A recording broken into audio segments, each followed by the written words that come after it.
दोस्तों नमस्कार। कहानी सुने बार बार। आप हमारे साथ सुन रहे हैं स्टोरी विथ रणजीत। सुनिए सुकून से। आज मैं आपको कहानी सुनाऊंगा साइकिल की सवारी। जी हां, सुदर्शन का लिखा हुआ यह कहानी है साइकिल की सवारी। सुदर्शन का जन्म सियालकोट वर्तमान में पाकिस्तान में हुआ था। वे कहानीकार, उपन्यासकार, फिल्म पटकथा लेखक, फिल्म निर्देशक, गीत विधाओं की रचनाओं में उनकी ख्याति प्राप्त है। तो आइए उनके द्वारा लिखित यह कहानी साइकिल की सवारी सुनते हैं। दोस्तों, यदि आप पहली बार हमारी कहानी सुन रहे हैं तो मेरे चैनल को सब्सक्राइब जरूर कर देंगे और शेयर भी कर देंगे। भगवान ही जानता है कि जब मैं किसी को साइकिल की सवारी करते या हारमोनियम बजाते देखता हूं तब मुझे अपने ऊपर कैसी दया आती है। सोचता हूं भगवान ये दो विधाएं खूब बनाई है। एक से समय बचता है तो दूसरे से समय कटता है।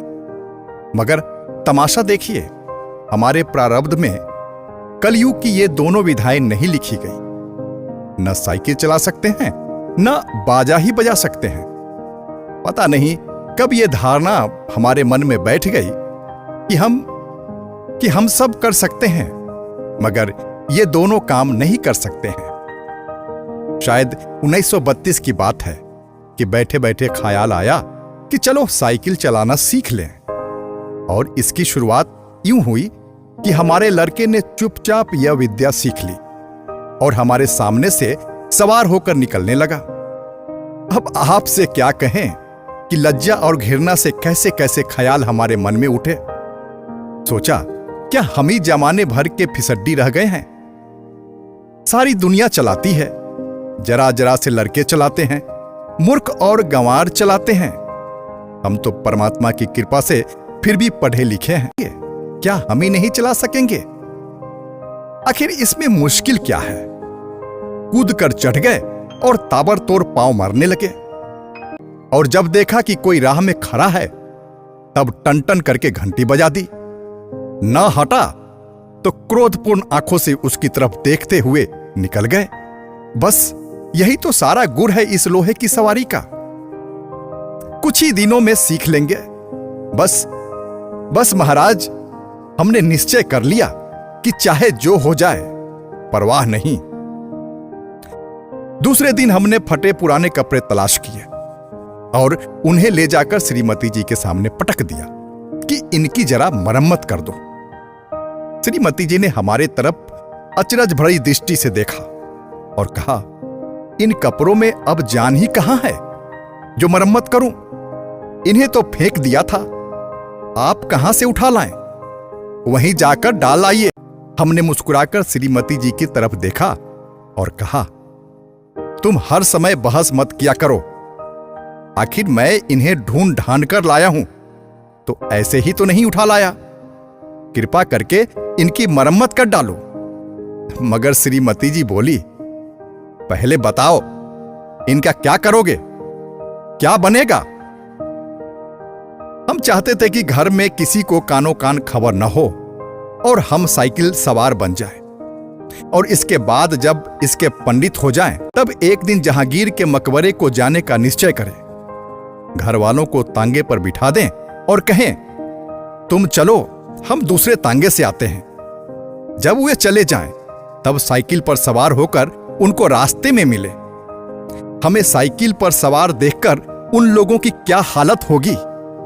हैरान हो जाएंगे, आंखें मलमल कर देखेंगे कि कहीं कोई और तो नहीं। परंतु हम गर्दन टेढ़ी करके दूसरी तरफ देखेंगे, जैसे हमें कुछ मालूम ही नहीं है। जैसे यह सवारी हमारे लिए साधारण बात है। झक मारकर पत्नी को बताना पड़ा कि रोज रोज तांगे का खर्च मारे डालता है, इसलिए साइकिल चलाना सीखेंगे। श्रीमती जी ने बच्चे को सुलाते हुए हमारी तरफ देखा और मुस्कुराकर बोली, मुझे तो आशा नहीं है कि यह बेल आपके मत्थे चढ़ सके। खैर, यत्न करके देख लीजिए। मगर इन कपड़ों में क्या बनेगा? हमने जरा रोब से कहा, आखिर बाइसिकल से 1-2 बार गिरेंगे कि नहीं, और गिरने से कपड़े फटेंगे या नहीं?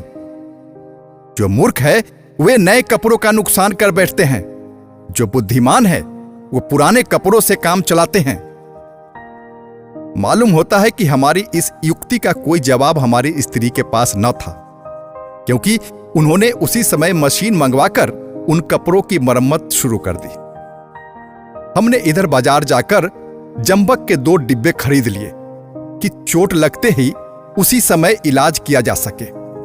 इसके बाद जाकर एक खुला मैदान तलाश किया ताकि दूसरे दिन से साइकिल की सवारी का अभ्यास किया जा सके। अब यह सवाल हमारे सामने था कि अपना उस्ताद किसे बनाएं। इसी उधेड़ बुन में बैठे थे कि तिवारी लक्ष्मी नारायण आ गए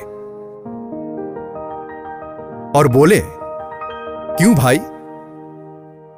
एक बाजी शतरंज की हो जाए? हमने सिर हिलाकर जवाब दिया, नहीं साहब, आज तो जी नहीं चाहता। क्यों? यदि जी न चाहे तो क्या करें? यह कहते कहते हमारा गला भर आया। तिवारी जी का दिल पसीज गया। हमारे पास बैठकर बोले, अरे भाई, मामला क्या है? स्त्री से झगड़ा तो नहीं हो गया? हमने कहा, तिवारी भैया क्या कहें, सोचा था लाओ साइकिल की सवारी सीख ले, मगर अब कोई ऐसा आदमी दिखाई नहीं देता जो हमारी सहायता करे। बताओ, है कोई ऐसा आदमी तुम्हारे ख्याल में? तिवारी जी ने हमारे तरफ बेबसी की आंखों से ऐसा देखा मानो हमको कोई खजाना मिल रहा है।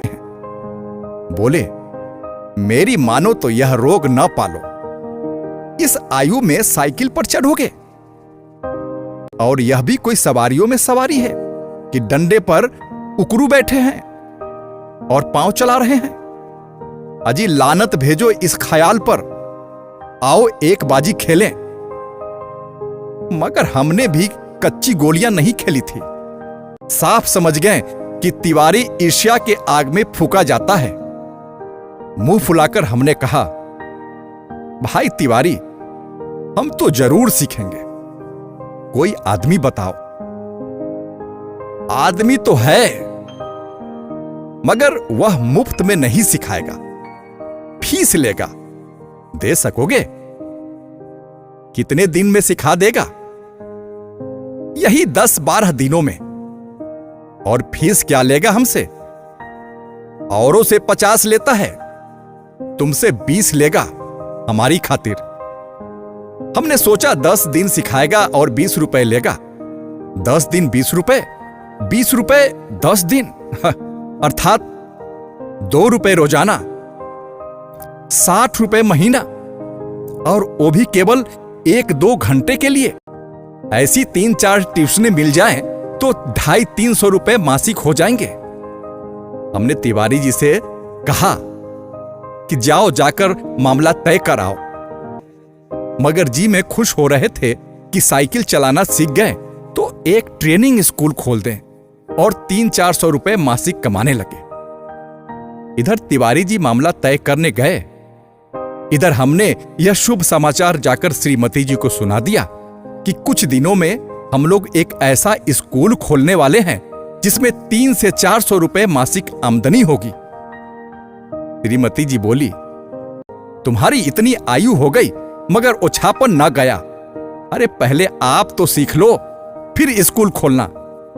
मैं तो समझती हूं कि तुम ही न सीख सकोगे, दूसरे को सिखाना तो दूर की बात है। हमने बिगड़ कर कहा, यह बड़ी बुरी बात है, हर काम में टोक देती हो। हमसे बड़े बड़े सीख रहे हैं तो क्या हम न सीख पाएंगे? पहले तो शायद सीखते या न सीखते, पर अब तुमने टोका है तो जरूर सीखेंगे। तुम भी क्या कहोगी? श्रीमती जी बोली, मैं तो चाहती हूं कि तुम हवाई जहाज चलाओ, यह बाइसिकल क्या चीज है? मगर तुम्हारे स्वभाव से डर लगता है। एक बार गिरोगे तो देख लेना, वहीं साइकिल फेंक फांक कर चले आओगे। इतने में तिवारी जी ने बाहर से आवाज दी। हमने बाहर जाकर देखा तो उस्ताद साहब खड़े थे। हमने शरीफ विद्यार्थियों के समान श्रद्धा से हाथ जोड़कर प्रणाम किया और चुपचाप खड़े हो गए। तिवारी जी बोले, यह तो 20 पर मान ही नहीं रहे थे, बड़ी मुश्किल से मनाया है। पेशगी लेंगे, कहते हैं पीछे कोई नहीं देता। अरे भाई, हम दे देंगे। दुनिया लाख बुरी है, मगर फिर भी भले आदमियों से खाली नहीं है। यह बस चलाना सिखा दें, फिर देखें हम इनकी क्या क्या सेवा करते हैं। मगर उस्ताद साहब नहीं माने। बोले, फीस पहले लेंगे, और यदि आपने नहीं सिखाया तो फीस लौटा देंगे, और यदि नहीं लौटाया तो। इस पर तिवारी जी ने कहा, अरे साहब, क्या यह तिवारी मर गया है? शहर में रहना हराम कर दूं, बाजार से निकलना बंद कर दूं, फीस लेकर भाग जाना कोई हंसी खेल है? जब हमें विश्वास हो गया कि इसमें कोई धोखा नहीं है, तब हमने फीस के रुपए लाकर उस्ताद को भेंट कर दिए और कहा, उस्ताद, कल सवेरे ही आ जाना, हम तैयार रहेंगे। इस काम के लिए कपड़े भी बनवा लिए हैं।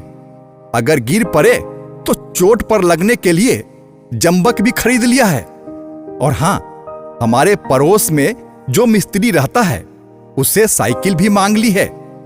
आप सवेरे ही चले आइएगा, हरि नाम लेकर शुरू कर देंगे।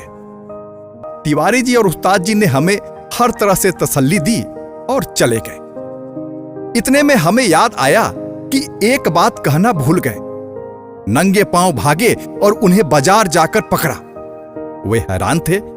हमने हाँफते हाँफते कहा, उस्ताद, हम शहर के पास नहीं सीखेंगे। लॉरेंस बाग में जो मैदान है वहां सीखेंगे।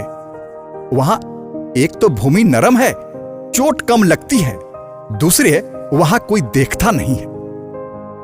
अब रात को आराम की नींद कहां। बार बार चौंकते थे और देखते थे कि कहीं सूरज तो नहीं निकल आया। सोते थे तो साइकिल के सपने आते थे। एक बार देखा कि हम साइकिल से गिरकर जख्मी हो गए हैं। साइकिल आप से आप हवा में चल रही है और लोग हमारी तरफ आंखें फाड़ फाड़ कर देख रहे हैं।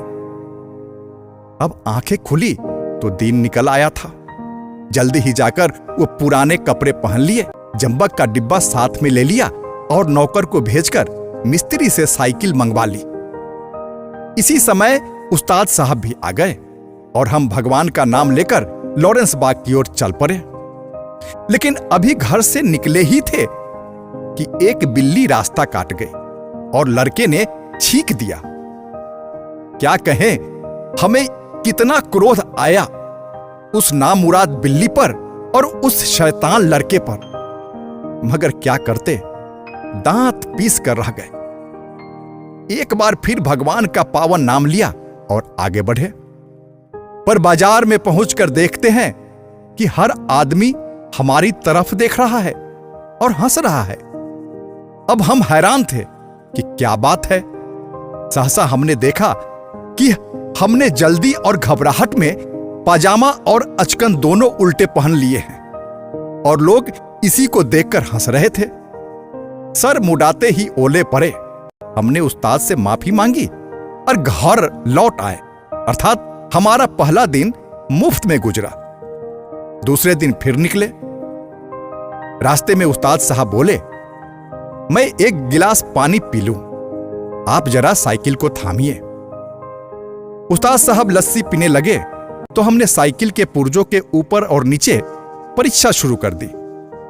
फिर कुछ जी में आया तो उसका हैंडल पकड़कर चलने लगे। मगर 2 ही कदम गए होंगे कि ऐसा मालूम हुआ जैसे साइकिल हमारे सीने पर चढ़ गई है।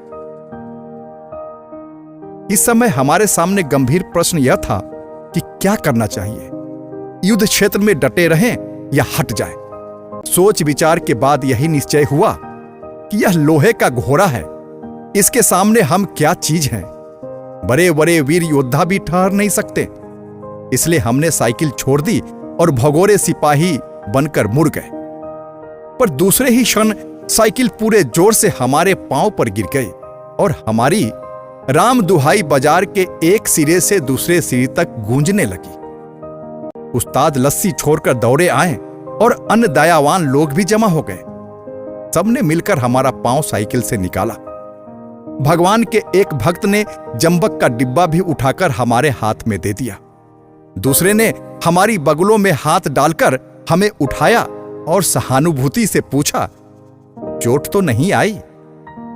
जरा 2-4 कदम चलिए, नहीं तो लहू जम जाएगा। इस तरह दूसरे दिन भी हम और हमारी साइकिल दोनों अपनी घर से थोड़ी दूर पर जख्मी हो गए।